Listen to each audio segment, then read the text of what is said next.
Awesome. And we are live. I'm so excited about it. So my name is Cornelia Pauline, in case you guys don't know me yet. Awesome. Do you see a replay as well, Jody? So my name is Cornelia Pauline, in case you guys don't know me yet. Okay.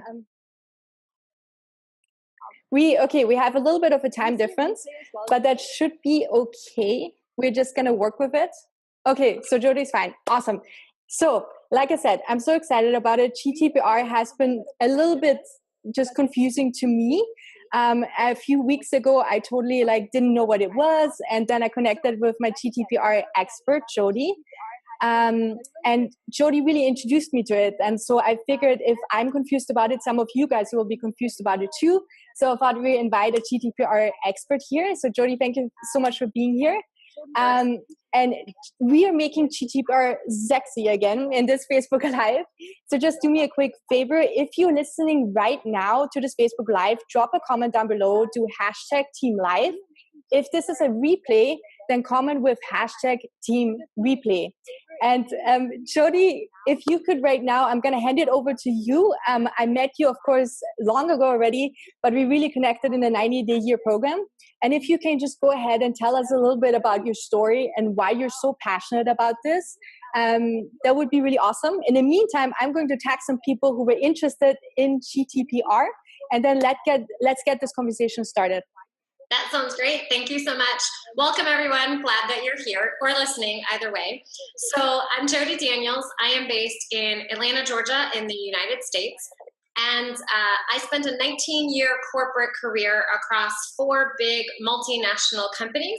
Most recently, I was a senior vice president at Bank of America as their digital privacy expert. And I left last summer to go out on my own and join the online entrepreneur world and started my own privacy consulting business.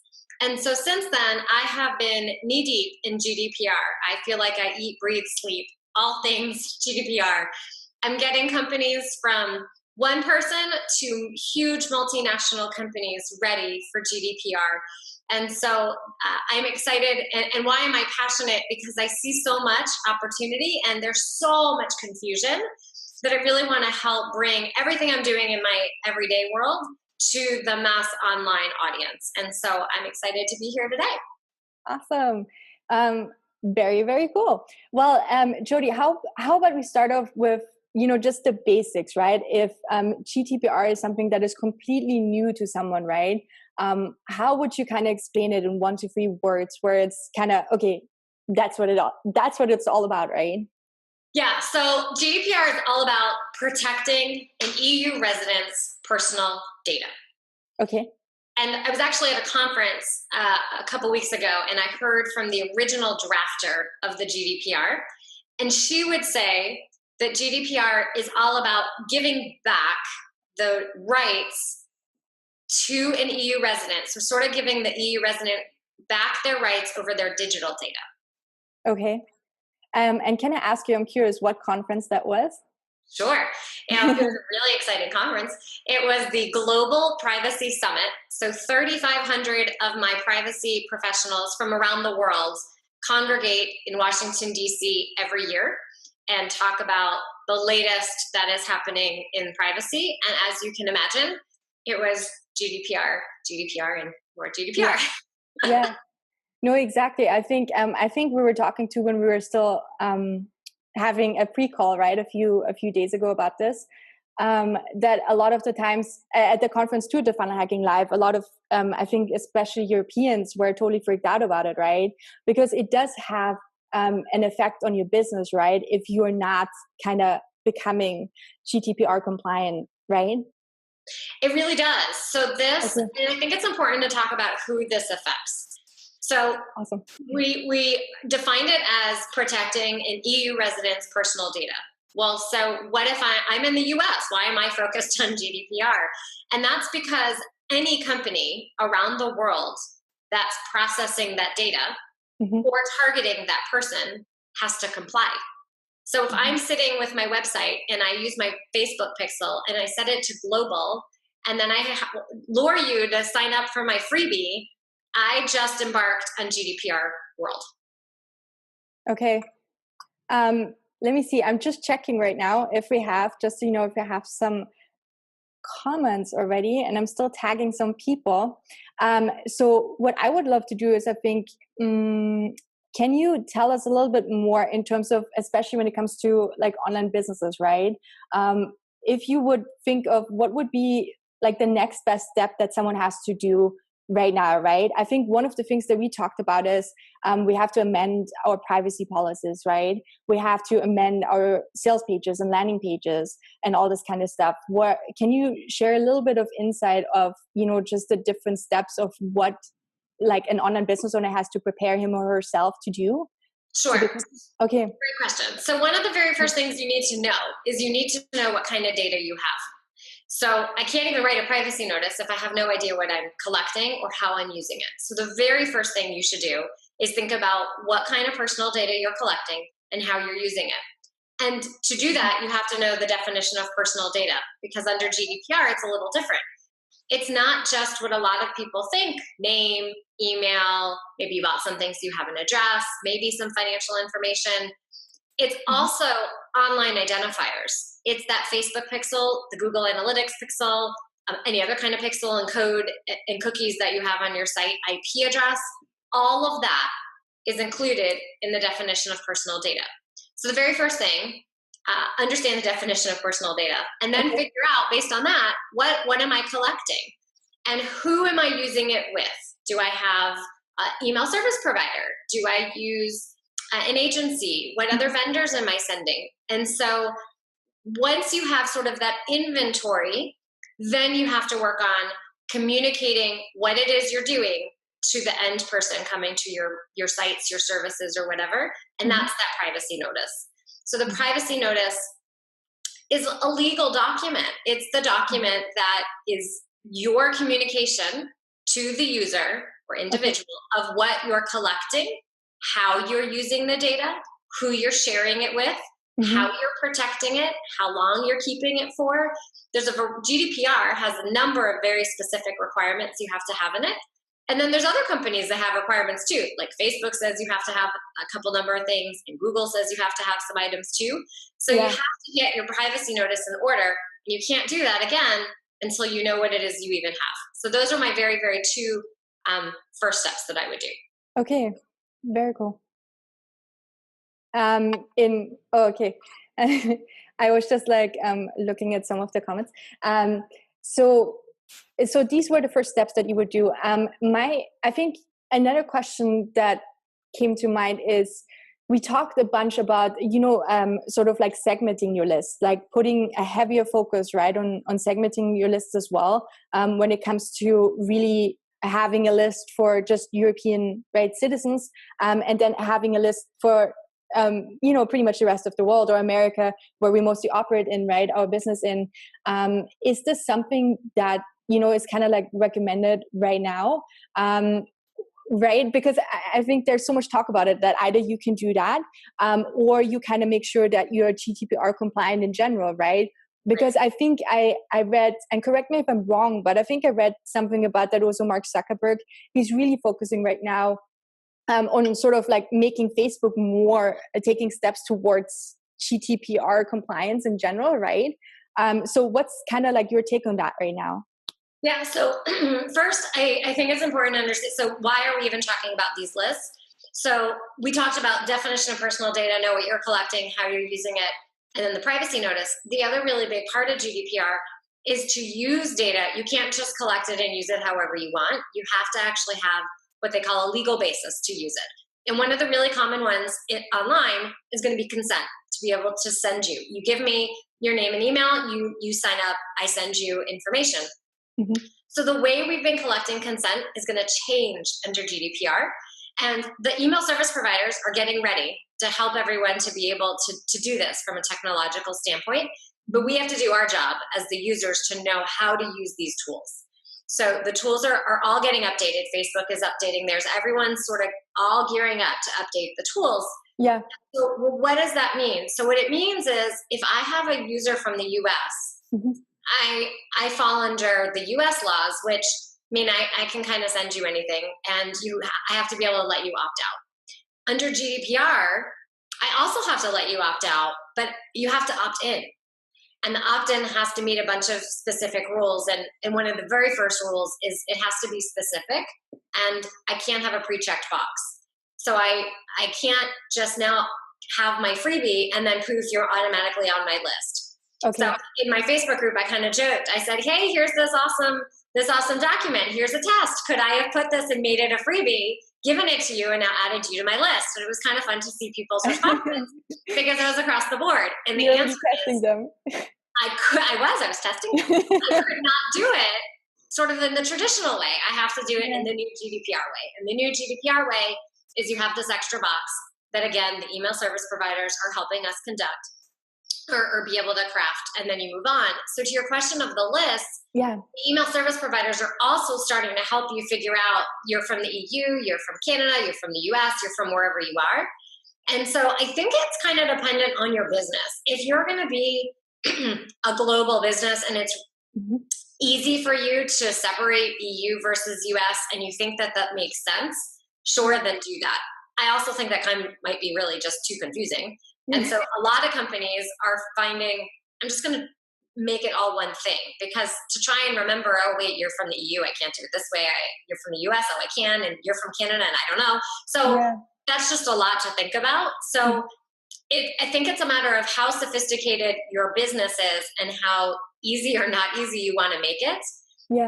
And what will be interesting to see, I think we just have to wait and see, is how this will influence other areas. So if so many people are now used to sort of the GDPR way, will that influence and then everyone kind of comes upstream with it, even if you don't have to? Okay.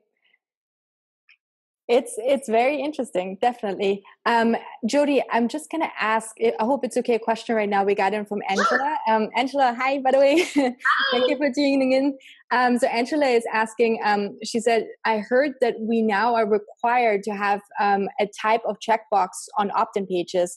Is this necessary, or are the legal pages, if done properly, enough?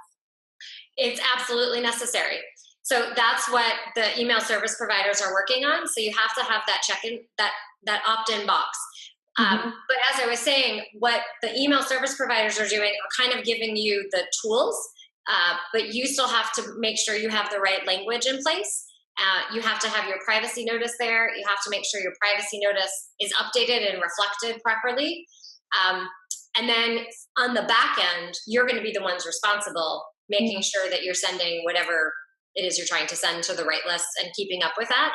And the other thing I think is important to know is consent's not forever. So if I give you my consent today, I can't, you have to think about, well, what's reasonable for your business?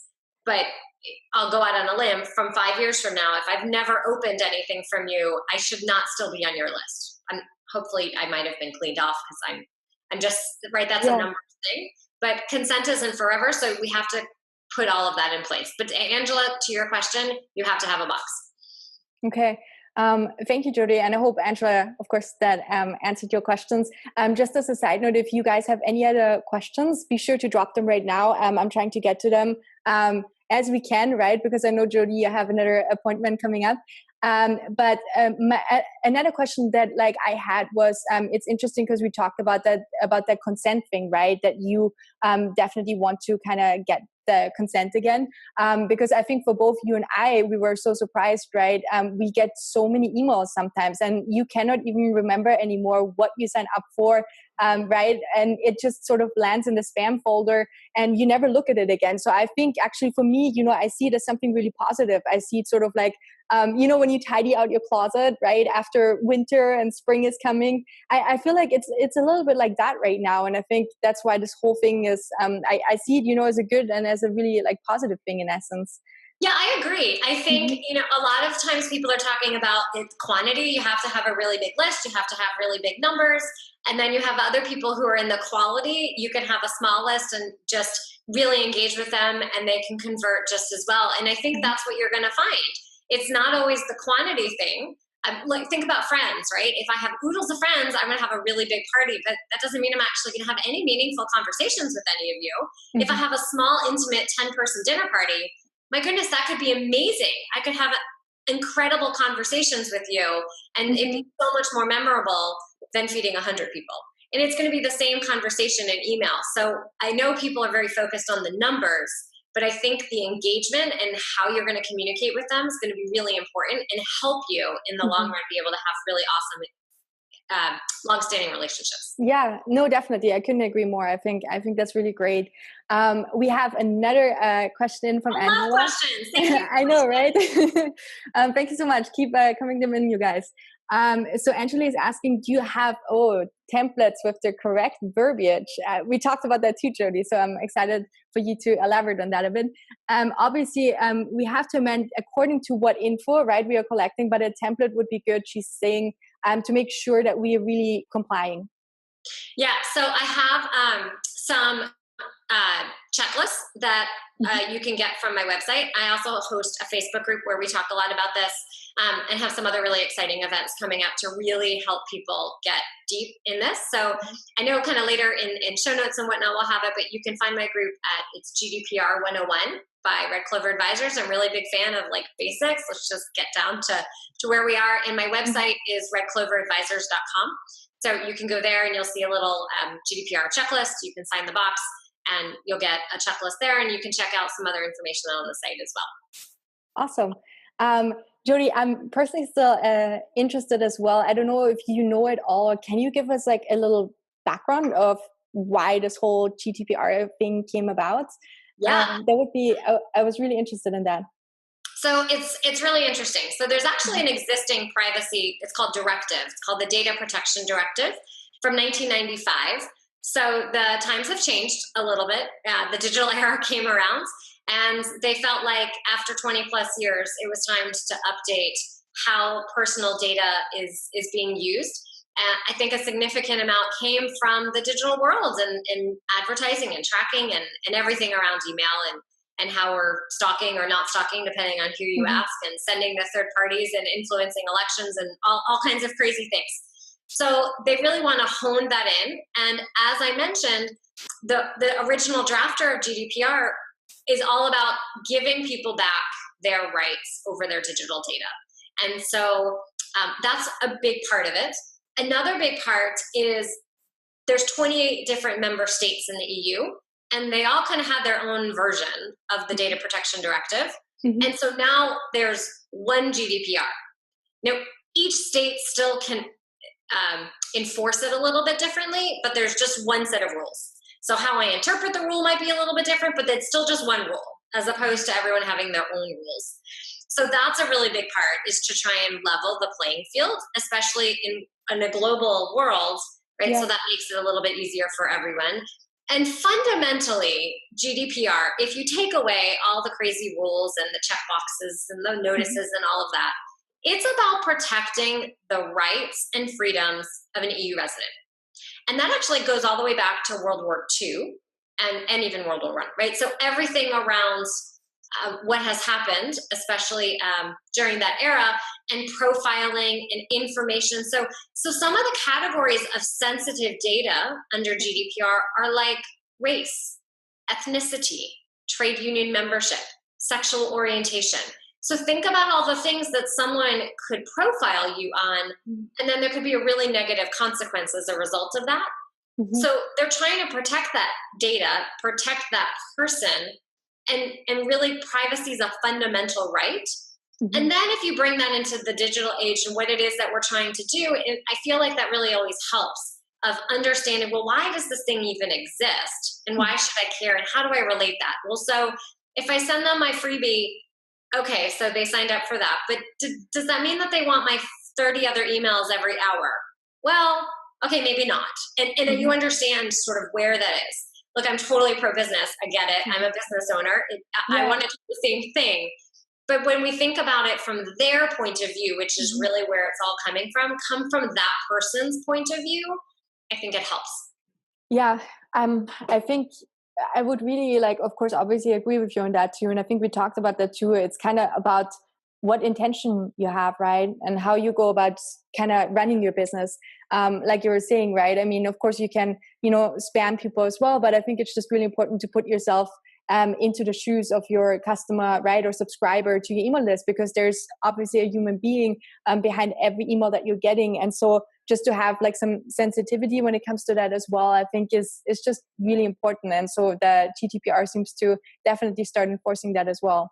Yeah, it's really important what you just said. It's all about the person. And we kind of get caught up in the digital, well, you're a number and you're just a cookie. And the reason why they put online identifiers in is their view is, well, no, like there's a person behind cookie number 1, 2, 3. And if you really use all the tools and technology available to now, I can tell you who cookie 1, 2, 3 is. And so that's where they're going. Yeah, no, definitely.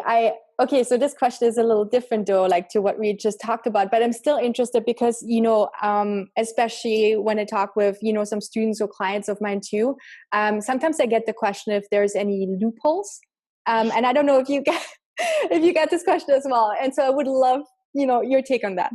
Yeah, I have a lot of clients who would like a lot of loopholes. I mean, I'm sure there's some loopholes that are going to get determined and figured out. A lot of this is going to be a little bit about how you interpret. So I mentioned there's some, you have to have a lawful basis. You have to have a reason to process the data.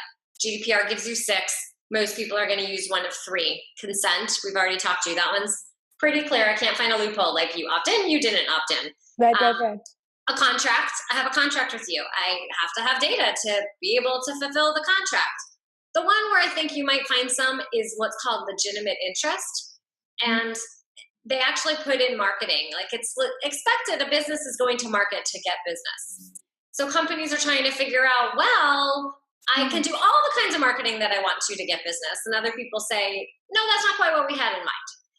And so it's a balance of, well, where is that going to be? I think that's where you find a lot of the gray communication that is out there, and some of the well, I think there's miscommunication for other reasons, but that's one of the reason I think that it's there. So I'm sure there'll be some type of a loophole. I don't have a whole lot of loopholes that I generally advise right now. Okay.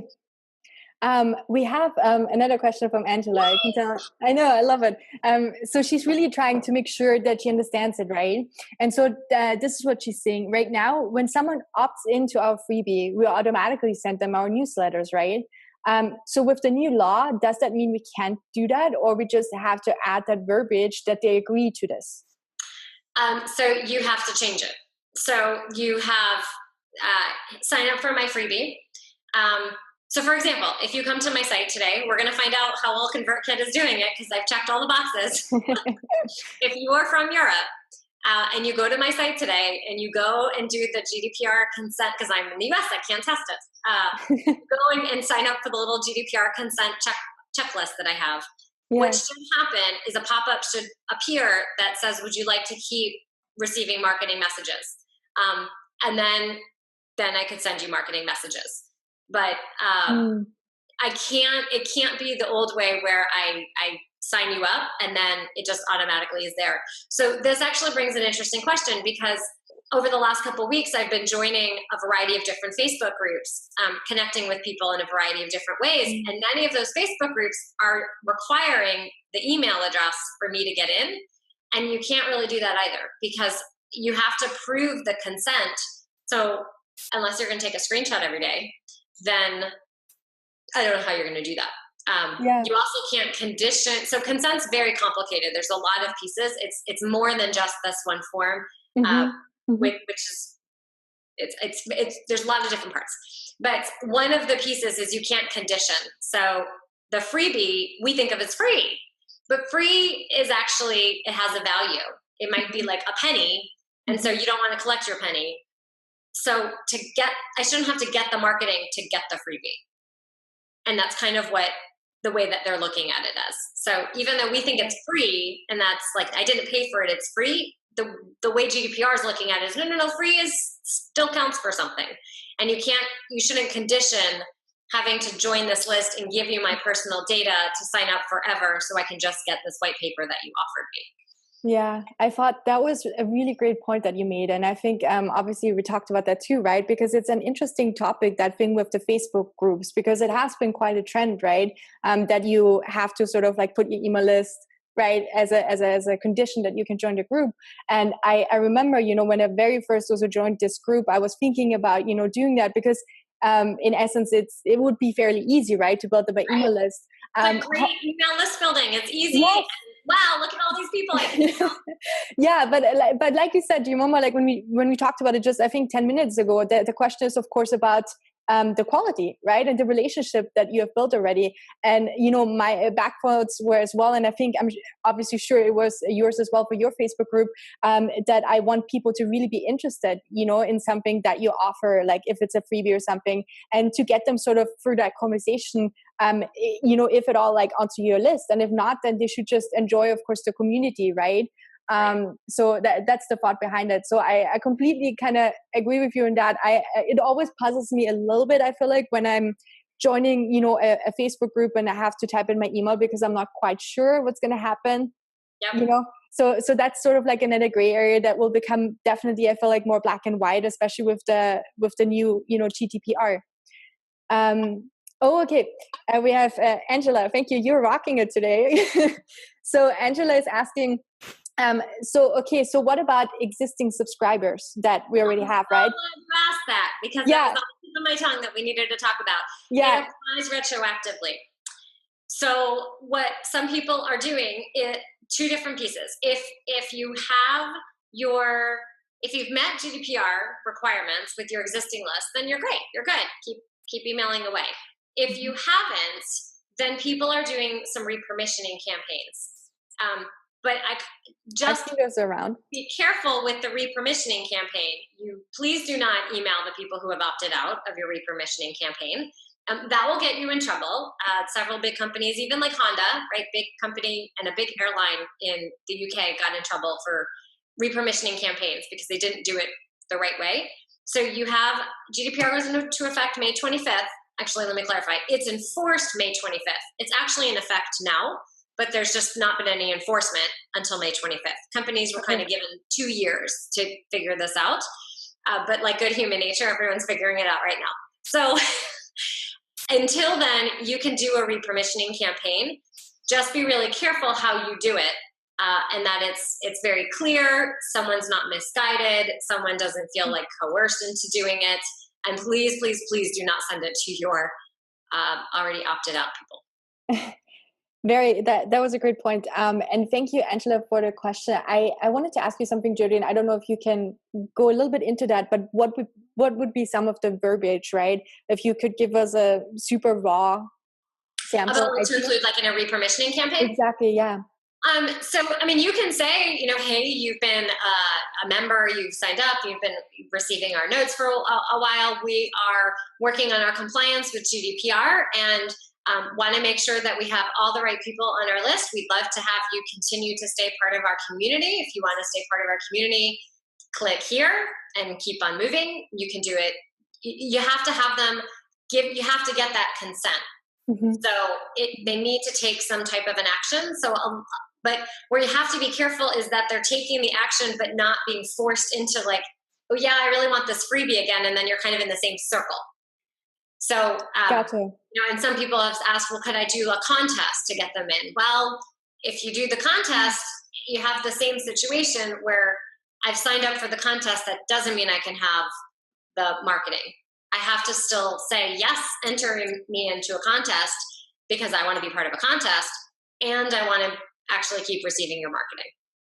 Gotcha. I think it's a really great time. Again, I think GDPR can be used as a competitive advantage. It can be used as a really great relationship strengthener.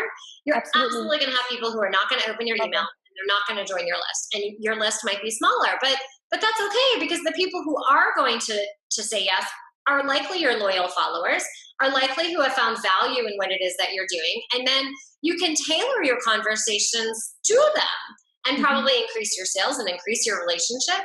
So you can craft your message to really be, gosh, I'm really so thankful that you're here and I love that you've opened my messages. You could even spend some time in segment, like maybe this audience gets I really love that you bought service ABC. This is the great thing I have in store for you. Would love to keep working with you. And maybe over here, these people bought your digital product or they signed up for your free list and you have a little bit of a different message. So I think it's the time that you can sit and really craft an awesome communication to continue that relationship with them. I love that. Thanks so much for sharing that. That was some great value. I'm going to move into email marketing. There we go. Let's move further.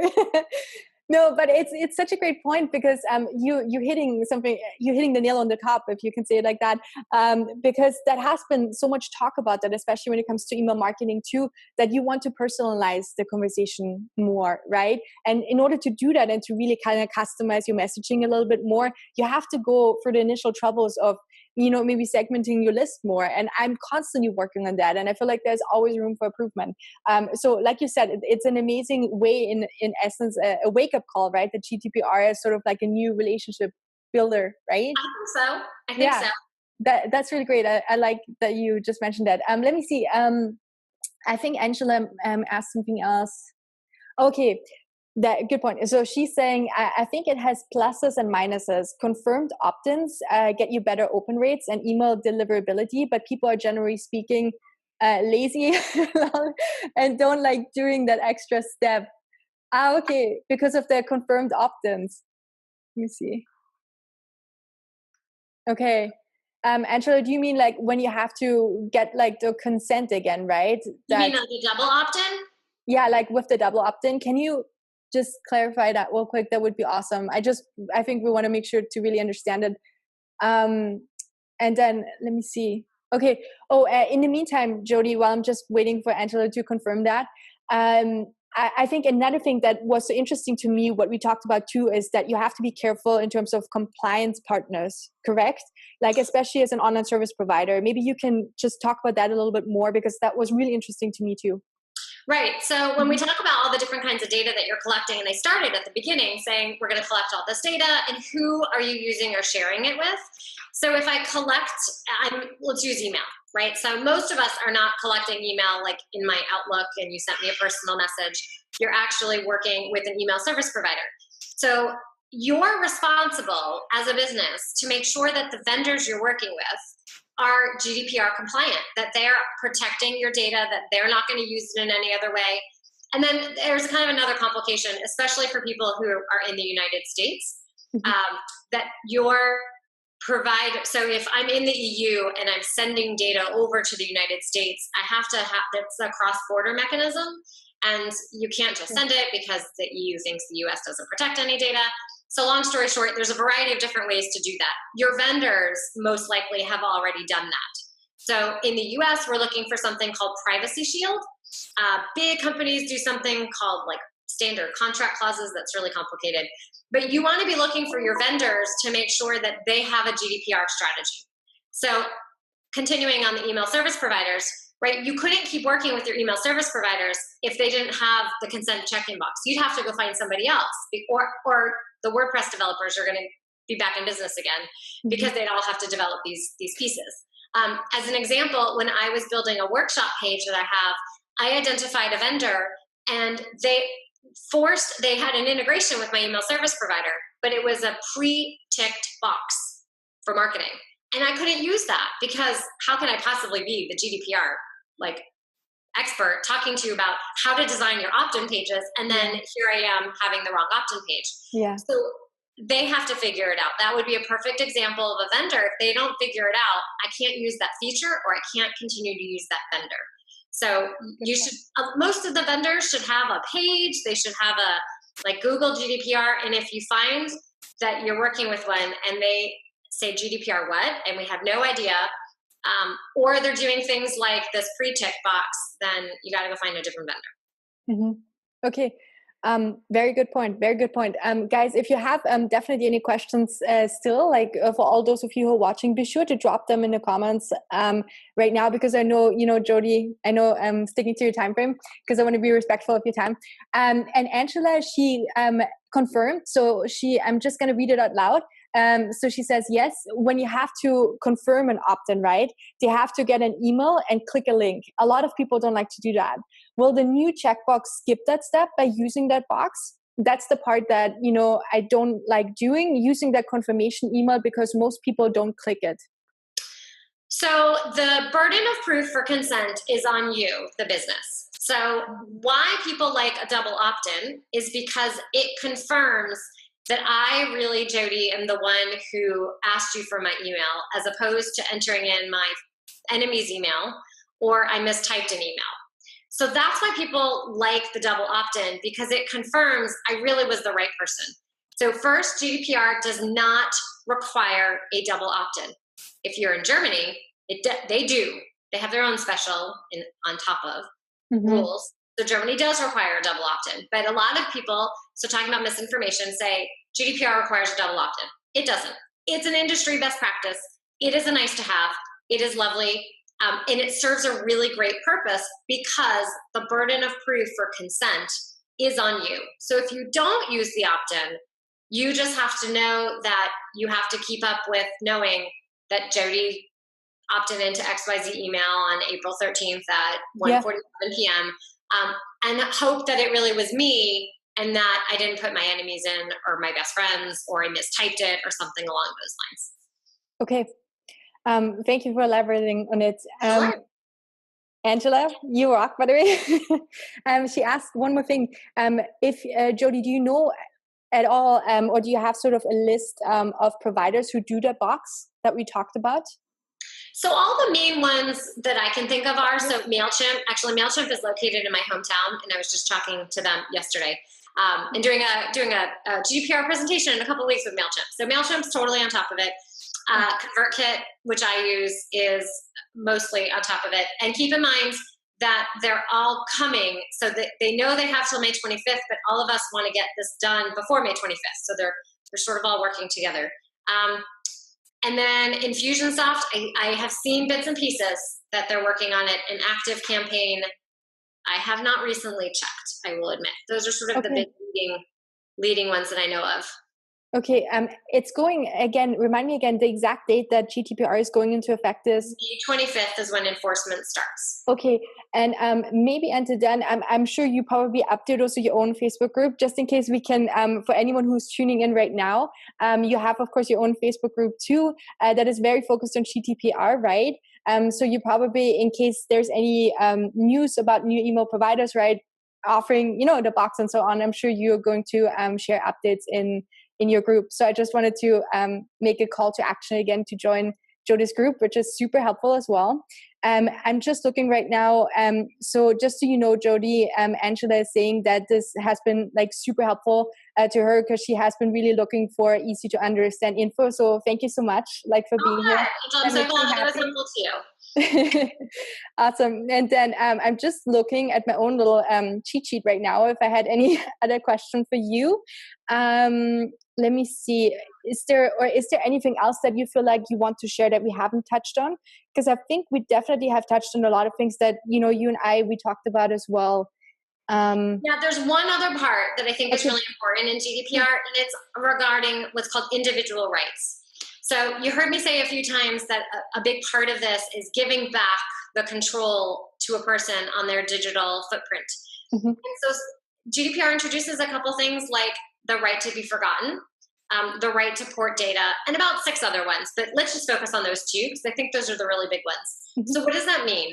So if I ask you to delete my data, that's not just opt-out. So we all should have the opt-outs in our emails. Mm-hmm. We all should be working with email service providers and having our opt-outs.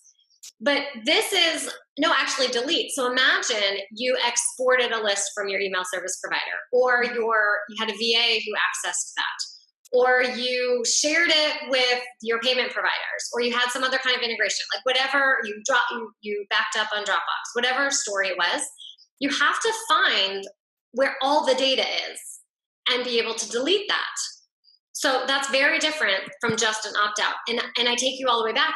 You can't do that if you have no idea where your data is and what data you're collecting on people. Mm-hmm. And the idea for reporting, this might be relevant if you have an e-commerce store, if you've bought products or services or some type of engagement, maybe you have a community where they might want you to, it's kind of called a machine readable format. And the best example is imagine Netflix. So with Netflix, you want to be able to get a list of all the movies you've ever seen because you want to bring it over to the awesome new purple movie company that's opening, and their site's going to be better than Netflix. Mm-hmm. You should be able to go to Netflix and say, give me all my movies that I've seen. They have to be able to give it to you in something that's understandable, not gobbledygook, not code.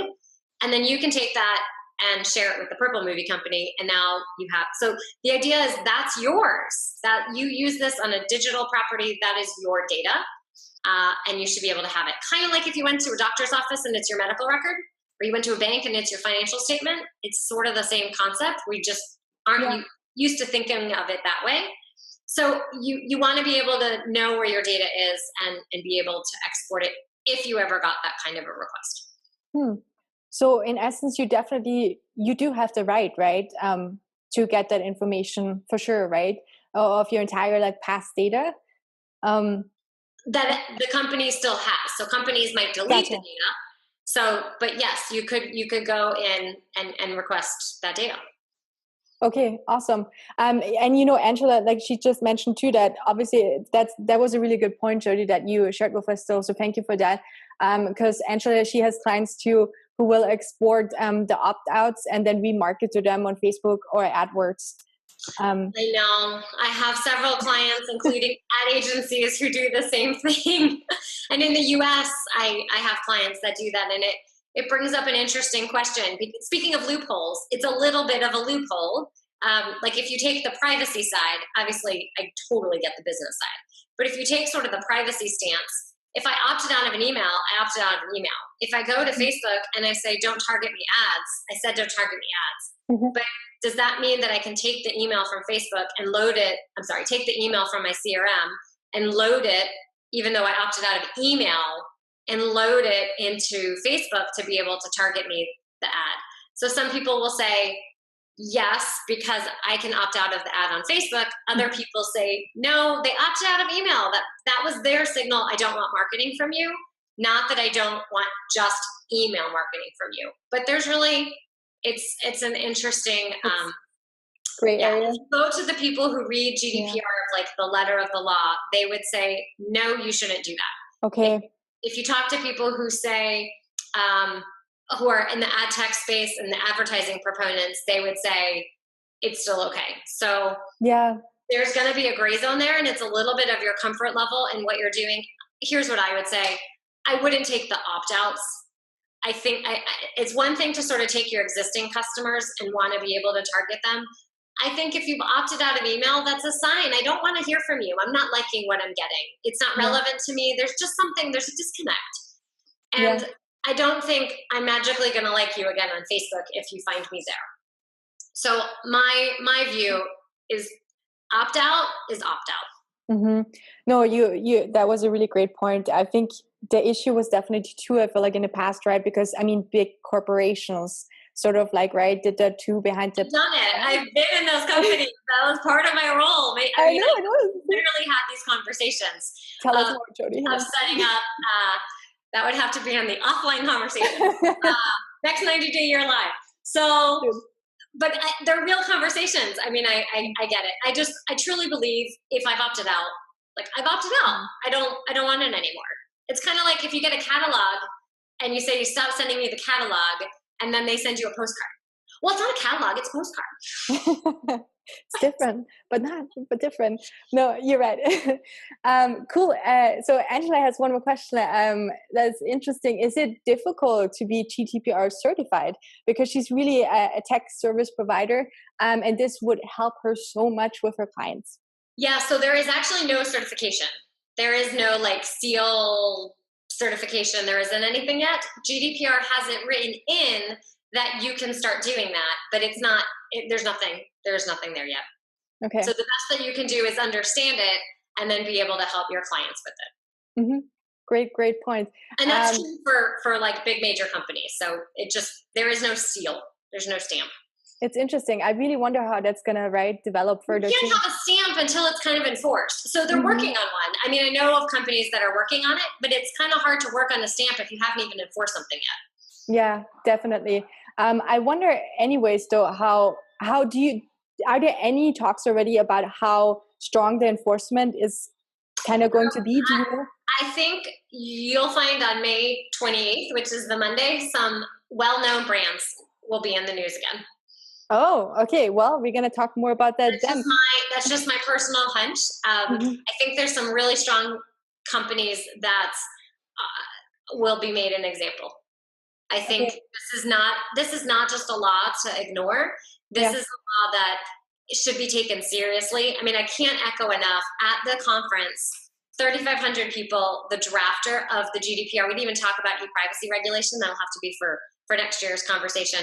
But her whole point was, this is serious. This is the opportunity for EU residents to take back the control of their data. Very much that companies have to take this seriously. We've tried some things before and they didn't. We've put fines on top of it so that they do. And even if you're not a big company, people say, well, do I have to comply? If you're a little company, an individual has an expectation. So why would I want to work with you if you're not going to treat my privacy well? That's going to encourage me to go to a larger company or larger business to do that. So I think just this is just going to be the basic playing fields. And so we're all going to kind of move up to this, I think, wherever we are in the world. There's some nuances. We're going to work all that out. But it's just, it's a real law that people have to really take seriously. Mm-hmm. I completely agree with you. I think that's why we had the chat too. And I was like saying, Jody, here, let's do the Facebook Live interview, right? Because it is so important, especially going forward, because in the last few years, it has been so much talk about it already with privacy and all this kind of stuff, right? So I think it's definitely important. And if, we're all taking it seriously right now, we're going to be at a better place, right? Going forward, these next few years or decades to come. So, by the way, Dennis, he's just saying, thanks, Cornelia and Jody for your time. So, Jody, I want to thank you for your time too. I know that it's about time right now that you have to head on over to your next meeting. I really wanted to thank you again for taking the time. And then also, I think you have a little surprise freebie, maybe, right? I do. Well, I had to get my surprise away a little bit before. But hot off the press on the site today is some GDPR checklists. So go to redcloveradvisors.com and you will find some GDPR checklists that are there. And then also come join me at GDPR 101 by Red Clover Advisors. My goal is to break it down into bite-sized nuggets. So if you liked how I explained it here in someone explained, I did a podcast interview this morning, and I quote, I loved how you didn't use legal jargon and you explained it really clearly. And that's what I really pride myself on. And so I'm spending all day long working with people who are working with Google and Facebook and the ad tech industry.